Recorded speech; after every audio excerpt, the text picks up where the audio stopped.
बिस्मिल्लाहिर्रहमानिर्रहीम। सर जी, chapter number 4 हम कर रहे थे। और उसमें मैंने आपको टैक्स ईयर्स के बारे में बड़ी डिटेल से बताया था। नॉर्मल टैक्स ईयर होता है, स्पेशल टैक्स ईयर होता है, ट्रांजिशनल टैक्स ईयर होता है। बड़ी डिटेल से ये सारी बातें आपको बता दी थी।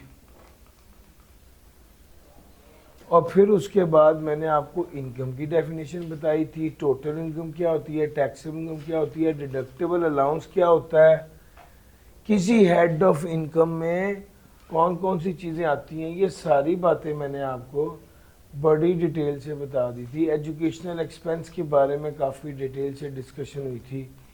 और उसके बाद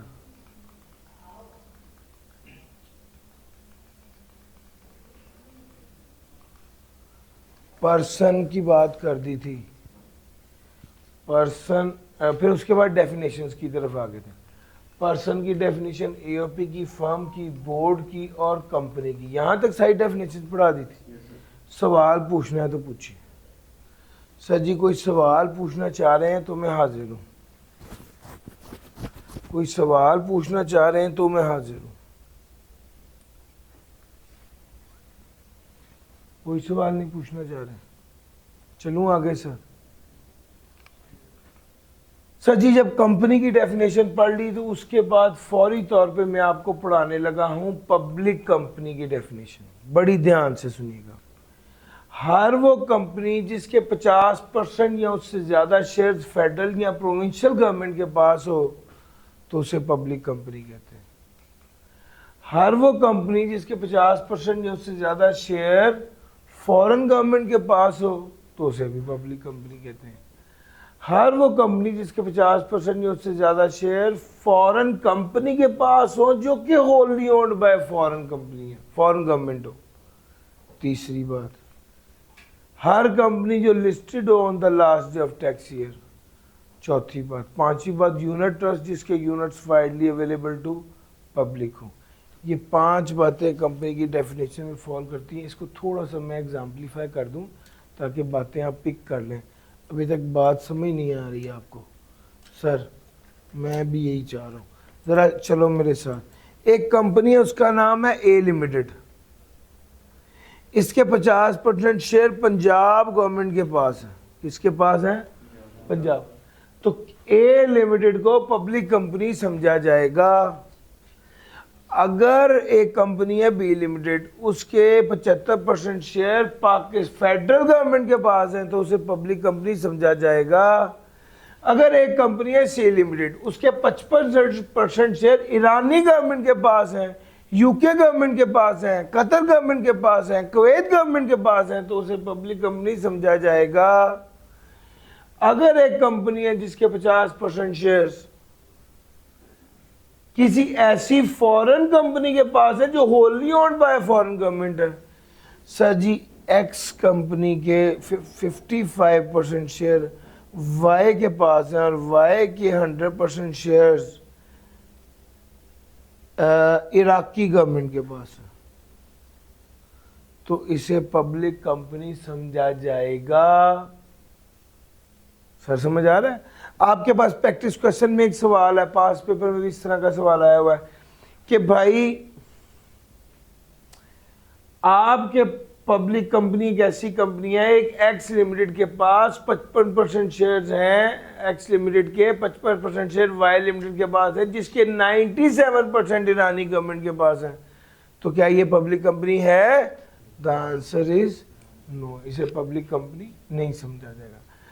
listed on the stock exchange on the last day of tax year, वो कंपनी जो स्टॉक एक्सचेंज पर लिस्टेड थी आखिरी दिन तक।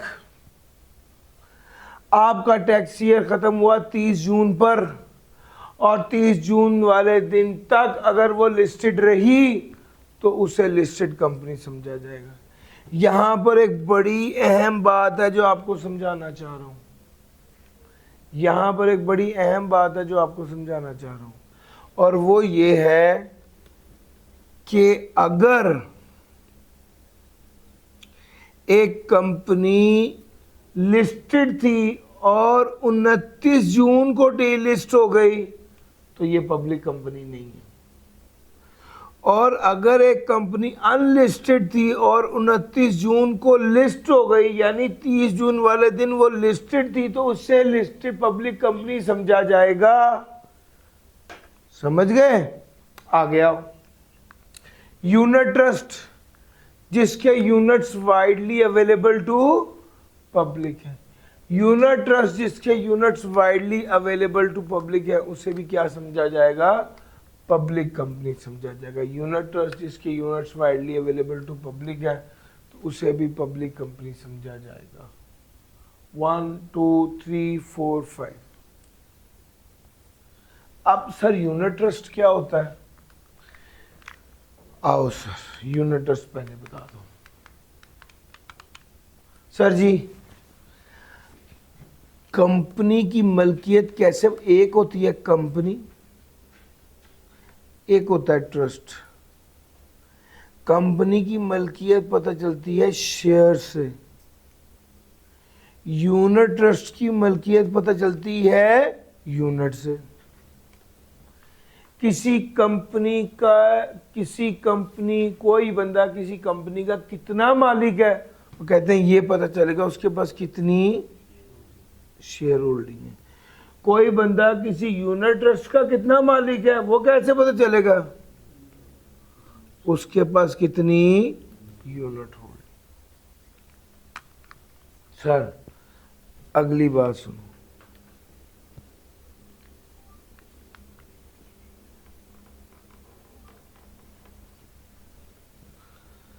अब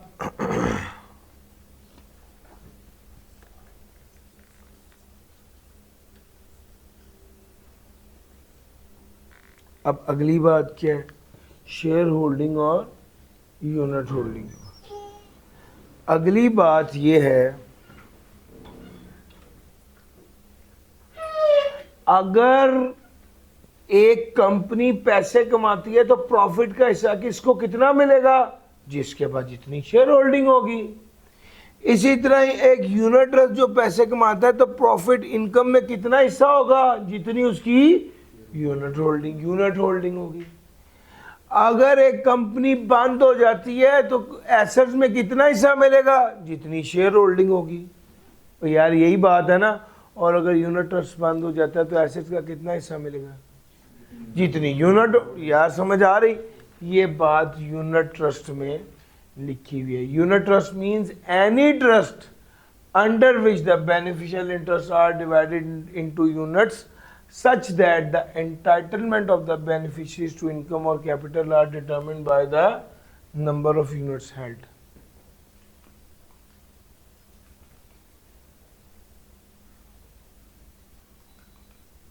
Sir, not for profit organization, not for profit organization, कौन सी ऑर्गेनाइजेशन ऐसी हैं जिनको नॉट फॉर प्रॉफिट समझा जाएगा?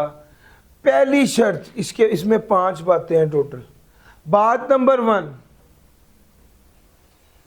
Individual now. पर्सन हो लेकिन इंडिविजुअल नाउ, बात नंबर 1। बात नंबर 2, इसका कोई मकसद हो। वो मकसद मदरसा भी हो सकता है, दीनी तालीमी इदारा भी हो सकता है।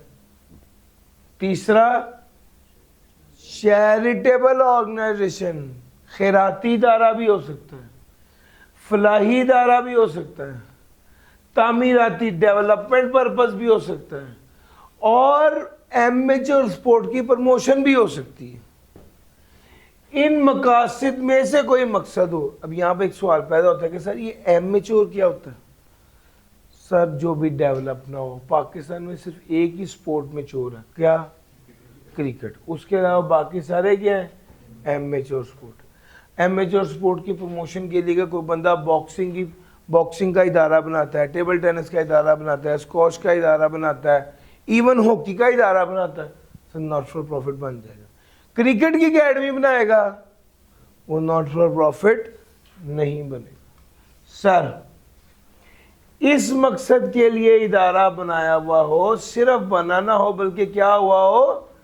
रजिस्टर्ड भी हुआ हो under any law as a non profit organisation, और इसको मंजूर किया गया कमिश्नर ने, approved by the commissioner on application made by such person, and none of the assets of such person are available for private benefit to the other person। और वो कहता है कोई भी एसेट ऐसे पर्सन का अवेलेबल नहीं होगा for the private benefit to the other person. Sir ये नॉन प्रॉफिट ऑर्गेनाइजेशन की बात हो गई, इंडिविजुअल ना हो, कोई प्रॉपर मकसद हो, नॉन प्रॉफिट ऑर्गेनाइजेशन के कानून के तहत रजिस्टर्ड हो, आपका सेक्शन 42 ऑफ कंपनीज एक्ट 2017 ये कानून है रेलिवेंट। चौथी बात कमिश्नर ने अप्रूव किया, और पांचवी बात क्या है, एसेट प्राइवेट बेनिफिट के लिए अवेलेबल ना हो ऐसे इदारे की एसेट। सर अब उसने नई बात की है, एक दो अटेम्प्ट हुई हैं कि भाई अगर रेक्रिएशनल क्लब है, ये जो क्लब है ये फॉर एग्जांपल आपका दिमाग से एकदम उतर गया, जिम खाना है, लाहौर जिम खाना है, और ये रॉयल पाम है फॉर एग्जांपल, ये रेक्रिएशनल क्लब है। अगर joining fee for members 1 million से ज़्यादा है तो वो इस क्लब में शामिल, इस नॉट फॉर प्रॉफिट के तौर पे शामिल नहीं होंगे। सर मैंने आपको कुछ डेफिनेशन पढ़ाई हैं, 2 मिनट आपके पास है, जल्दी से रीड करें फिर मैं आगे चलता हूँ। चैरिटेबल पर्पस,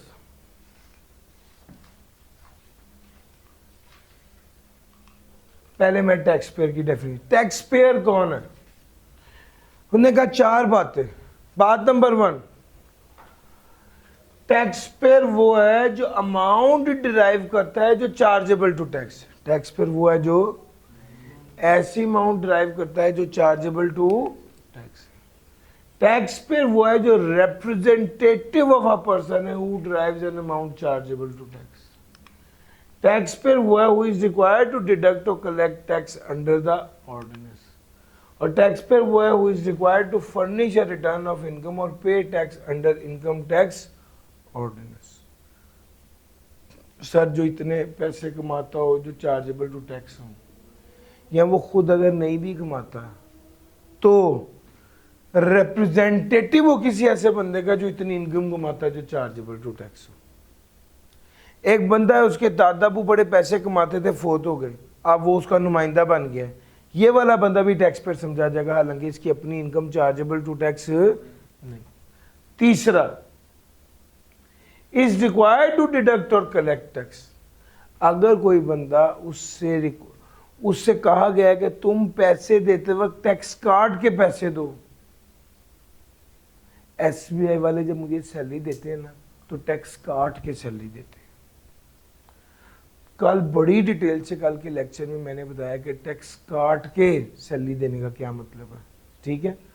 ये जो कल और परसों के लेक्चर हैं ये यूट्यूब पर जा रहे हैं, वो ज़रूर देख लें, ठीक है, जिन लोगों के मिस हैं। Who is required to deduct और collect tax, who is required to deduct और कलेक्ट टैक्स, तो इसे भी टैक्स पेयर कहा जाएगा। Who is required to furnish a return of income और pay tax under income tax ordinance 2001। कहता है अगर वो रिक्वायर्ड है कि रिटर्न फर्निश की जाए, is required to furnish a return of income और pay tax under income tax ordinance 2001। Sir ये वाला बंदा भी टैक्स पेयर समझा जाएगा। क्यों? Because he is required to furnish a return of income और pay tax under income tax ordinance 2001। Sir जिसको लॉ कह दे कि आपने रिटर्न फाइल करनी है उसको भी टैक्स पेयर समझा जाएगा। ले सर ये वाली बातें भी हो गई। अब अगली बात जो आपके साथ मैंने करनी है वो है परमानेंट एस्टेब्लिशमेंट। परमानेंट एस्टेब्लिशमेंट क्या होती है? सर, काम करने का पक्का ठिकाना। परमानेंट एस्टेब्लिशमेंट क्या क्या होती है? काम करने का पक्का ठिकाना। सर, इसे परमानेंट एस्टेब्लिशमेंट कहते हैं। सर, वो आपका ऑफिस हो सकता है, आपकी दुकान हो सकती है, आपका गोदाम हो सकता है, आपकी फैक्ट्री हो सकती है, आपका place of business through which the business of a person is wholly और partly carried on and include a place of management, branch, office, factory, workshop, premises for soliciting orders, warehouse, permanent sale exhibition या display, sales outlet, ये सारी जगह permanent establishment हैं। अलबत्ता liaison office, liaison office permanent establishment नहीं है। ये लाइजॉन office अगर सेल के लिए हो तो परमानेंट एस्टेब्लिशमेंट नहीं है, अगर परचेज के लिए हो तो परमानेंट एस्टेब्लिशमेंट है। सर, ये वाली बात यहां पर मैंने कही है। लाइजॉन ऑफिस अगर सेल के लिए कर रहे हैं तो परमानेंट एस्टेब्लिशमेंट है, और परचेज के लिए कर रहे हैं तो परमानेंट।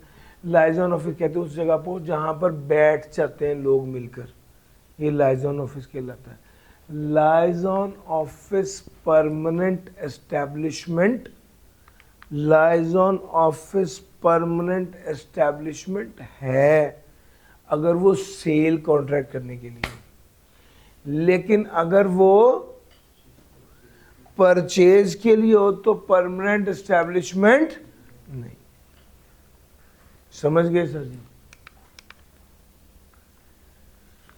अब आगे चलता हूं और बात करता हूं रेजिडेंट टैक्स पेयर की। नहीं यार, सॉरी, लाइजॉन ऑफिस की बात हो गई है। अब मैंने बात करनी है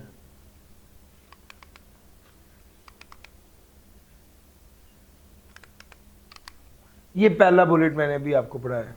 दूसरा, अगर कोई बंदा किसी माइन, ऑयल या गैस वेल की बात कर रहा है या कोई और extraction site as well as agriculture और फॉरेस्ट्री प्रॉपर्टी, तो ये भी परमानेंट एस्टेब्लिशमेंट समझी जाएगी।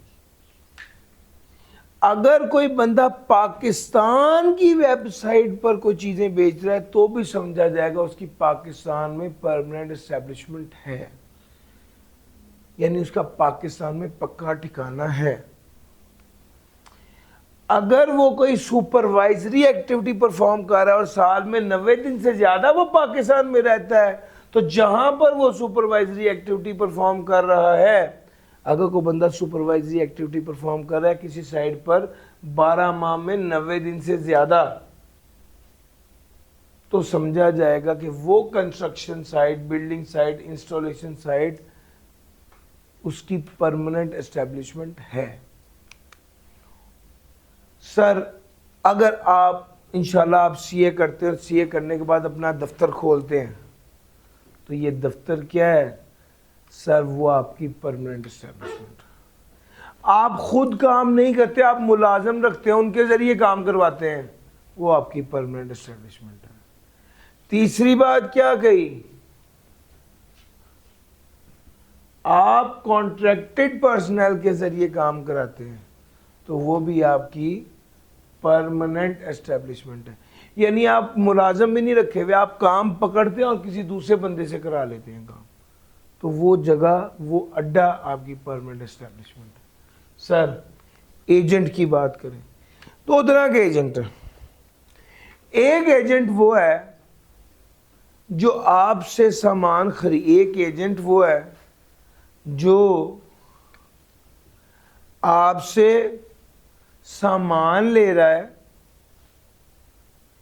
और उसको आगे बेच रहा है, और एक एजेंट वो है जो आपसे राइट लेता है और वो फिर अपनी मर्जी से आगे लोगों के साथ कॉन्ट्रैक्ट भी करता है और आपका सामान भी बेचता है, उसमें चेंजेस भी करता है। ये दो तरह के लोग हैं। For example KFC Pakistan, KFC Pakistan जो है ये KFC इंटरनेशनल से उसने राइट ले लिया, ये एजेंट है यहाँ पर उसका, ये यहाँ पर KFC की ब्रांचेस भी खोलता है, सामान भी बेचता है। KFC पाकिस्तान वाले KFC फैसलाबाद अलहदा बेच दिया हुआ, अपनी मर्जी की गुड्स और सर्विसेज भी सेल करता है अपने नाम से। Where the contract main work the person name, उस बंदे KFC पाकिस्तान अपने नाम से कॉन्ट्रैक्ट करता है, ओनरशिप और राइट भी ट्रांसफर कर देता है, सर्विसेज भी दे देता है। सर जी ये परमानेंट एस्टेब्लिशमेंट है। और एक ऐसा बंदा है जो सिर्फ, सर यहाँ पर एक और इदारा है जिसका नाम है मॉलफिक्स, ये पैम्पर बनाते हैं, तुर्की की कंपनी है, उसका यहाँ पर एक गोदाम है, ये बना हुआ है यहाँ पर, वहाँ से माल आता है इधर और इधर से बिक जाता है, वो कुछ भी नहीं करते, वो एक गोदाम है सर, वो भी परमानेंट एस्टेब्लिशमेंट समझा जाएगा। उस कंपनी की भी यहाँ पर परमानेंट एस्टेब्लिशमेंट है, KFC की भी यहाँ पर परमानेंट एस्टेब्लिशमेंट है।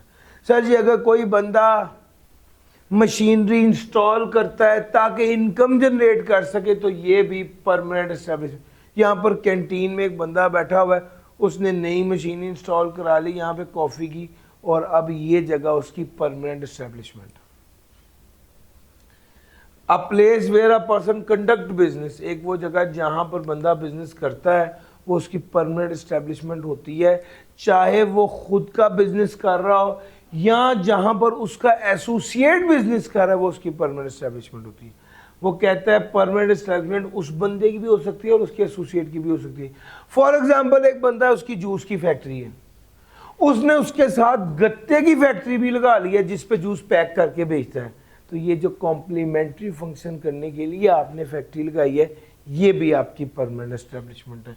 Business activities carried on at a location across multiple location that constitute complementary function, यह एक जगह है जहां पर सिर्फ पैक हो रहा है जूस, वो भी आपकी परमानेंट एस्टेब्लिशमेंट होगी सर, वो भी आपकी परमानेंट एस्टेब्लिशमेंट होगी सर। परमानेंट एस्टेब्लिशमेंट में ये सारी बातें आ गई। प्रिंसिपल मैं आम तौर पे टाइम लाजमी देता हूँ पढ़ने का इस डेफिनेशन के बाद, लेकिन हम आज जुम्मा है, मुझे आज क्लास थोड़ा सा पहले ख़त्म करनी है, इस वजह से मैं चाह रहा हूँ कि मैं आप लोगों को बाद में क्लास के बाद इसको ज़रूर एक बार देख लीजिए। प्रिंसिपल ऑफिसर वो बंदा होता है, जब कि उस बंदे से बात की जाए तो आप समझे उस इदारे से बात की जा रही है। इदारे का प्रिंसिपल कौन होता है? अगर आप इदारे के प्रिंसिपल से बात करें इसका मतलब है आप उस इदारे से बात करें। सर जी जो मालिक होता है, जो डायरेक्टर होता है, जो मैनेजर होता है, जो सेक्रेटरी होता है, जो एजेंट होता है, जो अकाउंटेंट होता है, या कोई भी ऐसा बंदा जिससे बात करने पर कमिश्नर ये समझे कि मैंने इसके प्रिंसिपल ऑफिसर से बात की है, सर उसको प्रिंसिपल ऑफिसर कहा जाएगा। सर प्रिंसिपल ऑफिसर की बात हो गई, अब मेरी एक दो डेफिनेशन कौन सी रह गई हैं? चैरिटेबल पर्पस रह गई है,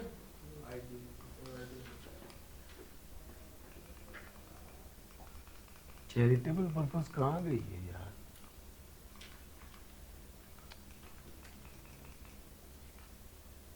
हाँ जी यार, कोई भी चैरिटेबल पर्पस का मतलब होता है कोई भी ऐसा काम करना जो फलाही काम हो। एक बंदा जो है वो बस स्टैंड पर बेंच लगा देता है, चैरिटेबल पर्पस है। एक बंदा जो है वो किसी गांव में फिल्टर लगवा देता है, वाटर फिल्टर, जो आवाम लोगों के आम आवाम के फायदे की हो, जो free education, free medical relief, किसी गरीब की मदद, ये सारे चैरिटेबल पर्पस है। IT एनेबल्ड सर्विसेज क्या है ये तो आपको खुद पता है, call centres, telemedicine services, graphic designing, HR services, accounting services, data entry, cloud computing, data storage, ये सारी IT रिलेटेड सर्विसेज हैं। तो सर IT एनेबल्ड सर्विस में काफ़ी ज़्यादा है, आप कोई से 6-8 नाम अपने जहन में रखें, पढ़ेंगे तो आपको वैसे ही समझ आ जाएगी। Data entry, HR, accounting, graphic design, call centres, medical transcription, telemedicine, cloud computing, data storage services, ये सारे जो हैं वो IT एनेबल्ड सर्विसेज हैं। एक लास्ट डेफिनेशन रहेगी मेरे ख्याल है ट्रस्ट की। सर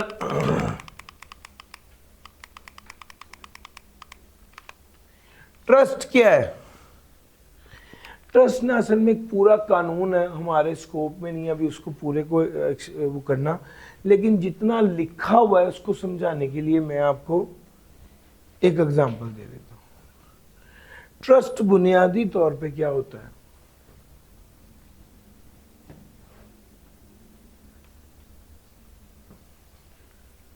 ट्रस्ट एक ऑब्लिगेशन है, जिम्मेदारी है, जो annexed to the ownership of property है।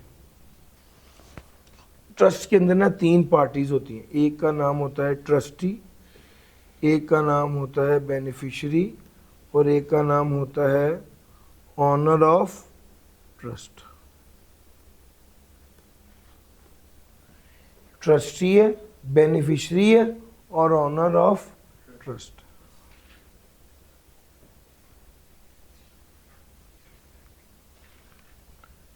ट्रस्टी वो बंदा है जो ट्रस्ट को चला रहा है, काम कर रहा है। बेनिफिशियरी वो बंदा है जो ट्रस्ट से फायदा उठा रहा है। ऑनर ऑफ ट्रस्ट वो बंदा है जिसने पैसा लगाया हुआ है। पैकेजेस मॉल वालों ने नाबीना बच्चों की तालीम के लिए एक इदारा बनाया, इसमें ऑनर ऑफ ट्रस्ट है पैकेजेस। उस इदारे को मेजर साहब चला रहे हैं, मेजर साहब है ट्रस्टी, और जो नाबीना बच्चे हैं वो क्या है? बेनिफिशियरी। सर जी बेसिकली ट्रस्ट जो होता है ना, इसका ये मुंसलिक है। Trust is annexed. अनेक्स्ड किसको कहते हैं? अटैच्ड। मुंसलिक है किससे? Ownership of the property, ownership of the property से। Arising out of confidence reposed in and accepted by the owner. Confidence reposed in and accepted by the owner. एतमाद किया, declared and accepted by the owner. Owner ने trustee पर एतमाद किया, किसके फायदे के लिए? बेनिफिशियरी के फायदे के लिए या खुद अपने फायदे के लिए? For the benefit of beneficiary, और अपना फायदा और बेनिफिशियरी का फायदा। यार मेरा पॉइंट समझ आ रहा है? इसको कहते हैं ट्रस्ट। इसके अंदर यूनिट ट्रस्ट भी है, यूनिट ट्रस्ट में आपको ऑलरेडी पढ़ा चुका हूं। सर जी ये सारे एक बार जरा देख लीजिए, कोई डेफिनेशन रह तो नहीं गई? एक बार जरा देख लीजिए कोई डेफिनेशन रह तो नहीं गई?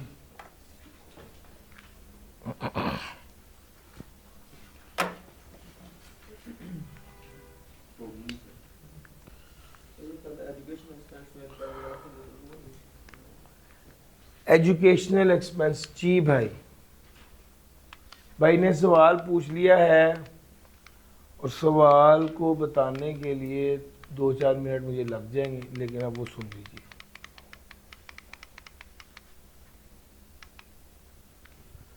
Allowance shall be allowed. Sir ji यही 2 पैरे कह रहे हैं आप? अच्छा पहली तो बात ये सुने, डिडक्टेबल अलाउंस इनकम को कम करता है, ये तो बात हुई है। दूसरी बात हमने ये बात की थी कि अलाउंस जो अलाउंस होता है एजुकेशन के हवाले से, वो अलाउंस कैरेड फॉरवर्ड नहीं होता अगले सालों पर। अलाउंस अगले सालों पे कैरेड फॉरवर्ड नहीं होता। अगली बात सुन लीजिए, जब बात सुनो यार, मेरी महीने की इनकम है 1 लाख, साल की इनकम है 12 लाख। सर मेरा टैक्स बनता है 12 लाख का 10% के हिसाब से 1,20,000। SBI वाले क्या करते हैं? SBI वाले हर महीने का इसको 12 पे तकसीम करते हैं, हर महीने का 10,000 का टैक्स काट के मुझे 90,000 रुपये पे करते हैं। सर मेरा पॉइंट समझ आ रहा है? अब मेरी बात ध्यान से सुनना। वो कहता है SBI वाले जब टैक्स काटेंगे ना, तो वो इस पहलू को कंसिडर नहीं करेंगे कि मुझे डिडक्टेबल अलाउंस मिलना है। SBI वाले जब मेरा टैक्स काटेंगे तो इस पहलू को कंसिडर नहीं करेंगे कि मेरे बच्चे एजुकेशन हासिल कर रहे हैं और मुझे डिडक्टेबल अलाउंस मिलना है, जिसकी वजह से मेरी इनकम कम हो जाएगी और टैक्स कम बनेगा। एम्प्लॉयर एम्प्लॉय का टैक्स काटते वक्त इस पहलू को कंसिडर नहीं करेगा। एम्प्लॉयर एम्प्लॉय का टैक्स काटते वक्त इस पहलू को कंसिडर नहीं करेगा कि उसे एजुकेशनल एक्सपेंस की वजह से डिडक्टेबल अलाउंस मिलना है। समझ गए? ये वाली बात थी हमारी इसकी। अब सर ये वाला पॉइंट क्लियर हुआ? आपने पूछा था ये सर। अब अगला एक और सवाल है, ये मैंने आपको सबसे लास्ट पॉइंट बताया। ऊपर वाला एक पॉइंट और है, अलाउंस अलाउ होगा टैक्स लायबिलिटी पर। वो कहते हैं माँ फीस देगी तो माँ को डिडक्टेबल अलाउंस मिलेगा, बाप फीस देगा तो बाप को डिडक्टेबल अलाउंस मिलेगा। तो जो बंदा भी फी पे करेगा, allowance shall be allowed against tax liability of either माँ और बाप, दोनों को मिल सकता है जो पेमेंट कर रहा होगा। और वो बाकायदा बताएगा कि फर्निश करेगा कि एनटीएन और name of the education institution क्या है, किस इदारे को फीस पे की और कितनी फीस पे की, उसकी मालूमात देगा तो उस बंदे को डिडक्टेबल अलाउंस मिल जाएगा। माँ को भी मिल सकता है और बाप को भी मिल सकता है। लो सर, ये वाली बात भी हो गई। अब मैंने आपको कितना पढ़ा दिया? अब मैंने आपको कितना पढ़ा दिया? मैंने आपको चैप्टर नंबर 4 का यूनिट 1 भी करा दिया, यूनिट 2 भी करा दिया, यूनिट 3 भी करा दिया, यूनिट 4, ये 4 यूनिट्स करा दिए हैं। और आज आपकी जो ये है ना वर्किंग है, वो सारी होनी है। आपने E5 जो है वो आपकी होम असाइनमेंट है। इसमें पब्लिक कंपनी से रिलेटेड 1-2 अंडरस्टैंडिंग के क्वेश्चंस हैं। ठीक हो गया सर? ये मैं आपको करवा चुका हूं इंशाल्लाह। अब आगे हमारा टारगेट है कल के दिन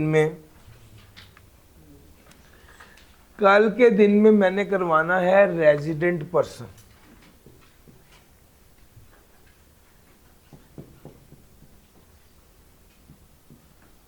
और बताता चलो, कल के दिन में रेजिडेंट पर्सन कराना है और मंडे वाले दिन चैप्टर नंबर 4 यूनिट 1 से यूनिट 5 इस सब का टेस्ट होना। अगर कल की क्लासेस ना हुई, जो भी गवर्नमेंट की रेगुलेशन आती है कुछ ऐसे, तो आपको इसकी मैं वीडियो शेयर करूंगा। वो आपने वीडियो रेजिडेंट पर्सन की वीडियो या उसके जो लेक्चर है वो लाजमी तौर पे देख लेना है। और मंडे वाले दिन आपका टेस्ट होगा यूनिट नंबर 1 से यूनिट नंबर 5। डन हो गया सर जी? ये 5 यूनिट्स हैं, इसका टेस्ट होगा। जो सर डन हो गई बात? अच्छा, ये हमारी डिस्कशन थी इसके हवाले से। इस चीज को साथ के साथ तैयार करेंगे तो बात बनेगी। अब मंडे वाले दिन हमारा टेस्ट है चैप्टर नंबर 4 यूनिट 1 से यूनिट 5। डन हो गया सर जी? ले सर, जो पोस्ट रिजल्ट वाले हैं उनको मैं बताता चलूं कि उनका सेल्स टैक्स का टेस्ट होगा, जो चैप्टर 17, 18, 19 का वो कॉम्प्रिहेंसिव टेस्ट मैंने 1 हफ्ते पहले का कहा हुआ है। मंडे वाले दिन उनका सेल्स टैक्स का टेस्ट होगा। तो पोस्ट रिजल्ट वाले सेल्स टैक्स दे रहे होंगे, प्री रिजल्ट वाले ये 5 यूनिट का टेस्ट दे रहे होंगे। डन हो गया? और जब मैं अगला चैप्टर 4 कंप्लीट करा के टेस्ट दूंगा तो तब पोस्ट रिजल्ट वालों का ये वाला पोर्शन भी कवर हो जाएगा। डन सर जी? ले सर।